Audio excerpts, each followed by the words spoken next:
जय श्री राम। आइए आज सुनते हैं शिव पुराण में आगे संध्या की तपस्या, उसके द्वारा भगवान शिव की स्तुति और उससे संतुष्ट हुए शिव का उसे अभिष्ट वर दे मेधा तिथि के यज्ञ में भेजना।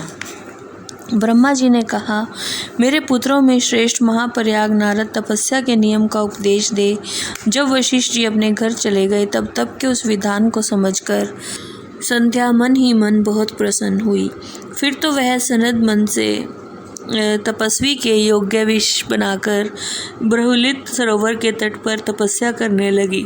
वशिष्ठ जी ने तपस्या के लिए जिस साधन को बताया था उसी से उत्तम भक्ति भाव के साथ वह भगवान शंकर की आराधना करने लगी। उसने भगवान शिव में अपने चित्त को लगा दिया और एकाग्र मन से भारी तपस्या करने लगी। उस तपस्या में लगे हुए उसके 4 युग व्यतीत हो गए। तब भगवान शिव उसकी तपस्या से संतुष्ट होकर बहुत प्रसन्न हुए और बाहर भीतर और आकाश में अपने स्वरूप का दर्शन कराकर जिस रूप का वह चिंतन करती थी उसी रूप से उसकी आंखों के सामने प्रकट हो गए। उसने मन से जिसका चिंतन किया था उन्हीं प्रभु शंकर को अपने सामने खड़ा देखकर वह अत्यंत आनंद में निमग्न हो गई।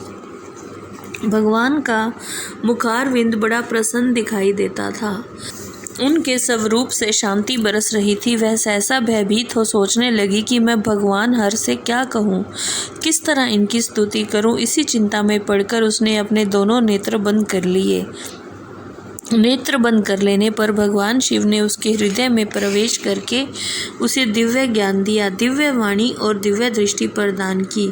जब उसे दिव्य ज्ञान, दिव्य दृष्टि और दिव्य वाणी प्राप्त हो गई तब वह कठिनाई से ज्ञात होने वाले जगदीश्वर शिव को प्रत्यक्ष देखकर उनकी स्तुति करने लगी।